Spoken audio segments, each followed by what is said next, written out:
A Fox News alert. The U.S. military airlifting non-essential personnel from the U.S. Embassy in Haiti after another weekend of gang violence and unrest. 3 police stations just attacked over this weekend alone. Senator Tom Cotton serves on the Senate Armed Services Committee, and he joins us now.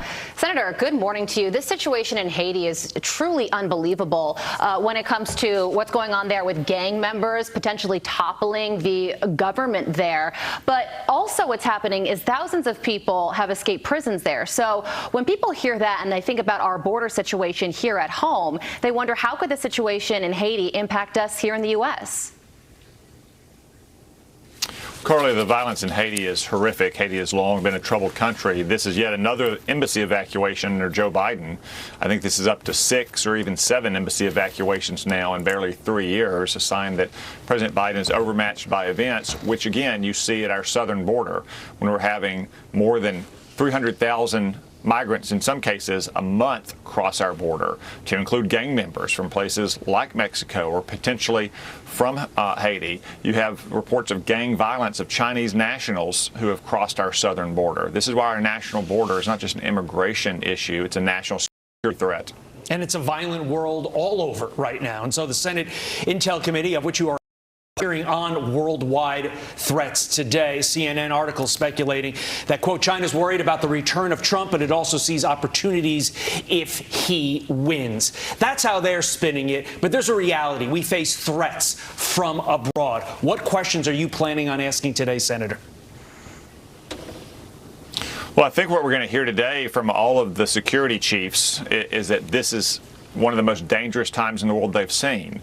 It's not a coincidence that it's happening 3 years into the Biden administration, because President Biden has projected weakness around the world. He's appeased our adversaries. There's a reason, for instance, that Russia invaded Ukraine on Joe Biden's watch, not on Donald Trump's watch, or that Iran felt so emboldened that it can unleash its terrorist proxies like Hamas to invade Israel and kill more Jews than at any time since the Holocaust. And now Joe Biden seems angrier at Benjamin Netanyahu for prosecuting the war against the Hamas than he is at Hamas for killing all those people and taking hostages. Likewise, in East Asia, China seems to be on the march, whereas Joe Biden simply wants to, quote unquote, turn down the temperature. Everywhere you turn, American leadership and strength is absent, and that's why the world has grown so dangerous. When it comes to China, Senator, also the House is expected to vote this week on a bill that could ban TikTok in the United States. Where do you see this going in the House and also when it heads to the Senate? What's going to happen? Well, Carly, I was pleased with the huge vote in the House last week. Committee 50-0, almost nothing of consequence passes 50-0. But it's a sign that both parties recognize the threat that TikTok poses to America. It's a threat to your data security. It's a threat to your kids because of the propaganda and obscene material and self-harm material on it. But it's also a threat to our country because the Chinese Communist Party controls its parent company and can use it for propaganda. You saw an example of that last week when TikTok put out a push notice to all of its users demanding that they call their members of Congress. Imagine if it wasn't about a piece of legislation related to social media in Congress, but rather about an imminent invasion of Taiwan or trying to crack down on China's cheating on trade.